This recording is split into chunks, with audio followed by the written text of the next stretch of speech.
गर्मियों का समय था। उत्तर प्रदेश के एक सुदूर इलाके में स्थित था बिशनपुर गांव।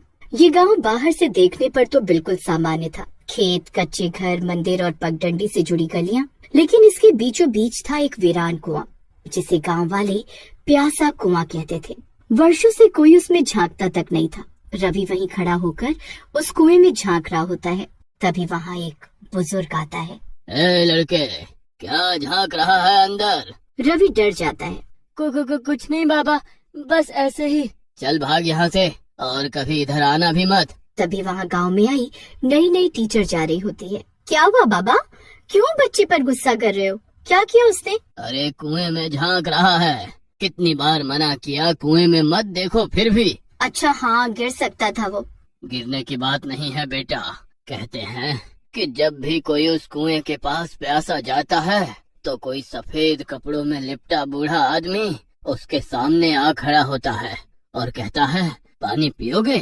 और अगर कोई हाँ कह दे तो वो दोबारा कभी दिखता ही नहीं। इस बात को मजाक मान रही हो? बनाओ, मजाक बनाओ। जब एक दिन कुछ होगा तो मुझे मत कहना बताया ही नहीं। बुजुर्ग ये बोलते हुए वहाँ से चले गए। अरे लेकिन मैंने तो कुछ कहा ही नहीं है। कमाल है यहाँ के लोग भी। फिर एक दिन अचानक ही रविंद्र नाम का लड़का गायब हो गया। रविंद्र गांव के ही स्कूल में पढ़ने वाला होशियार बच्चा था। एक दिन दोपहर में क्रिकेट खेलते हुए प्यास लगने पर वो खेतों से होते हुए प्यासा कुआं की तरफ चला गया। उसके दोस्तों ने उसे जाते देखा था। उन्होंने उसकी आवाज भी सुनी थी, पर वो कभी वापस नहीं आया। वो कुएं की तरफ पानी पीने गया था, फिर हम इंतजार करते रहे, लेकिन वो नहीं आया। 4 दिन तक गांव में खोजबीन हुई, मगर रविंद्र का कोई सुराग नहीं मिला। तब गांव वालों ने फिर से उस बूढ़े भूत की कहानियों को याद किया। कहीं उन बाबा की बात सच तो नहीं थी? क्या पता क्या हुआ होगा उस बच्चे के साथ में। एक दिन राहुल भी उधर गया। मम्मी तो मना करती है, लेकिन अभी घर बहुत दूर है और प्यास भी लगी है। बस एक बार पानी पी लेता हूँ, कुछ भी नहीं होगा। लेकिन उसके बाद राहुल भी नहीं लौटा। इसके बाद घटनाएं तेज हो गई। 1 महीने के भीतर 3 और लोग गायब हो गए। हर किसी ने गायब होने से पहले पानी की बात कही थी। मैंने कहा था, लेकिन मेरी यहाँ सुनता ही कौन है? गांव में हलचल मच गई। लोग कुएं के पास जाना तो दूर, उसका नाम लेने से भी डरने लगे। बच्चे डर के मारे शाम से पहले ही घर लौट आते। स्कूल बंद हो गया और हर शख्स किसी अनहोनी की आशंका में जीने लगा। बिशनपुर में गर्मियों की छुट्टियों में एक नया लड़का आया, अर्जुन, जो लखनऊ का रहने वाला था।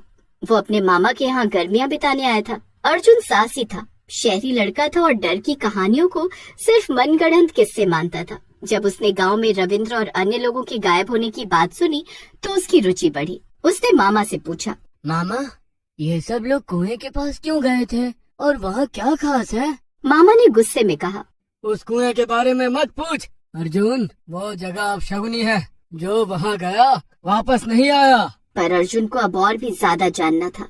अर्जुन ने एक रात अपने दोस्त दीपक और छोटू के साथ तय किया कि वे कुएं तक जाएंगे और सच्चाई जानेंगे, और रात 11 बजे चुपचाप घर से निकले। खेत पार करते हुए वे कुएं के पास पहुँचे। यहाँ तो कोई नहीं है। कुएं के पास हवा अचानक ठंडी हो गई। चारों तरफ सन्नाटा था, जैसे कुछ देख रहा हो। तभी अर्जुन ने देखा, एक बूढ़ा आदमी सफेद धोती कुर्ता पहने कुएं के पास खड़ा था। उसने धीमी आवाज में कहा, पानी पियोगे? अर्जुन और उसके दोस्त स्तब्ध रह गए। दीपक और छोटू तो डर के मारे उल्टे पांव भाग गए, मगर अर्जुन कुछ पल वहीं खड़ा रहा। लेकिन जैसे ही बूढ़े ने उसकी ओर एक और कदम बढ़ाया, अर्जुन की हिम्मत जवाब दे गई और वो भी भाग निकला। सुबह गांव में खबर फैल गई कि अर्जुन और उसके दोस्त कुएं तक गए थे। सभी घरों में डर और नाराजगी थी। अर्जुन के मामा ने उसे बहुत डांटा, पर अर्जुन डरने वाला नहीं था। वो अब जान चुका था कि वो भूत असली था। मगर वो कौन था? वो पानी ही क्यों पिलाता था? और जो लोग पानी पीते हैं वे कहाँ जाते हैं? उसने तय किया कि अब वो पीछे नहीं हटेगा। अर्जुन अपने मामा के घर में एक दिन पुरानी चीजें खोज रहा था। छत पर रखी एक लोहे की संदूकची में उसे एक फटी पुरानी, उस पर लिखा था, बिशनपुर जल सेवक, सन 1947। डायरी का पहला पन्ना पढ़ते ही अर्जुन की रूह कांप गई। उसमें लिखा था, मुझे पानी पिलाना अच्छा लगता है। गर्मियों में हर राहगीर को पानी देना मेरा धर्म है। पर एक दिन मैंने पानी में गलती से कुछ ऐसा मिला दिया जिससे रामलाल की बेटी नहीं बची। अब लोग मुझसे डरने लगे हैं। अच्छा, तो ये बात है। उसने भागकर अपने दोस्त दीपक को भी बताया। क्या सच में? गांव वालों ने लक्ष्मी चंद को जहर देने का दोषी मानते हुए उसे पीट पीट कर मार डाला। गुस्से में उसे कुएं में फेंक दिया गया। उस दिन के बाद वो कुआं प्यासा कुआं कहलाने लगा। और क्या लिखा था उसमें? डायरी में आखिरी पंक्तियां थी। उसमें लिखा था, मैं मर गया हूँ पर मेरी आत्मा प्यासों को पानी देने अब भी आती है, पर जो पिए वो मेरे साथ चला जाता है। अर्जुन ने ये बात अपने मामा को बताई। पहले तो वो आश्चर्यचकित हो गए कि ये डायरी पहले उन्हें क्यों नहीं मिली। ये सिर्फ आत्मा नहीं, एक अधूरी आत्मा है जिसे समाज ने मार दिया, पर उसका कर्म अधूरा रह गया। खैर, हमें इससे दूर ही रहना चाहिए। लेकिन अर्जुन ने तो योजना बना ली थी। अगली रात पूर्णिमा की थी। वो उस रात कुएं पर लक्ष्मी चंद की डायरी और चंद फूल चढ़ाकर उसकी आत्मा से बात करने जाएगा, परंतु वो पानी नहीं पिएगा, चाहे कुछ हो जाए। वो जानना चाहता था, क्या भूत सिर्फ पानी पिलाना चाहता है या उसके पीछे कोई और अंधेरा रहस्य है? वो डायरी, फूल और गंगा जल लेकर चुपचाप कुएं की ओर बढ़ा। कुएं के पास पहुंचते ही उसे हल्की सी सिसकियों की आवाज सुनाई दी।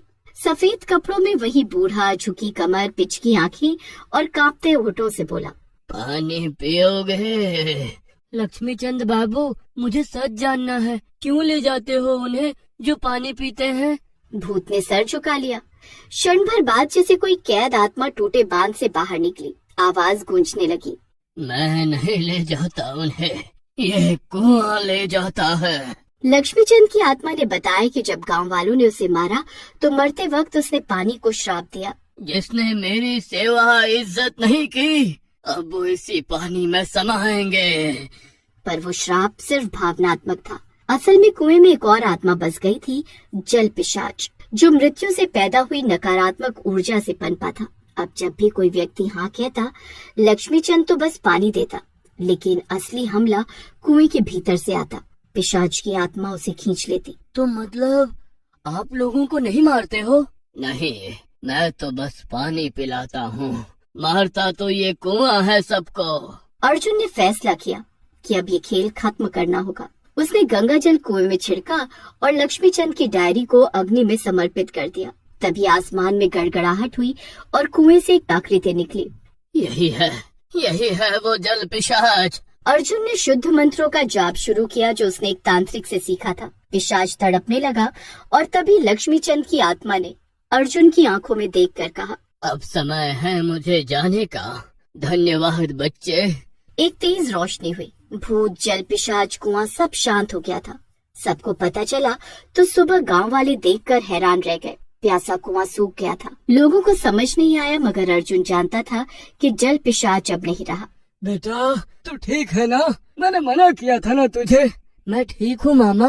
उस दिन के बाद गांव में कोई गायब नहीं हुआ। मवेशी लौट आए। रविंद्र, सूरज और अन्य जो गायब हुए थे उनके बारे में कोई सुराग नहीं मिला, मगर गांव वालों ने मान लिया कि ये सब श्राप के कारण हुआ था। अर्जुन का गांव में नाम हो गया। लोग उसे छोटा तांत्रिक कहकर सम्मान देने लगे, पर अर्जुन के मन में हमेशा एक सवाल रहा, क्या वाकई वो आत्मा मुक्त हो गई या बस दब गई? वह लौट गया लखनऊ, मगर डायरी की एक आखिरी पंक्ति उसके जहन में अटकी रह गई थी, जो उस रात दिखी नहीं थी। 1 साल बाद बिशनपुर के स्कूल में एक नया जल सेवक आया। वही सफेद धोती, वही झुकी कमर और वही मुस्कान। पानी पियोगे? बच्चों में से एक ने खुशी से बोला, हाँ। लेकिन जैसे ही उस बच्चे ने लोटे से पानी पिया, उसका चेहरा पीला पड़ने लगा और वहाँ खड़ा मास्टर रमाकांत डर के मारे चीख पड़ा, लक्ष्मी चंद, तुम वापस आ गए?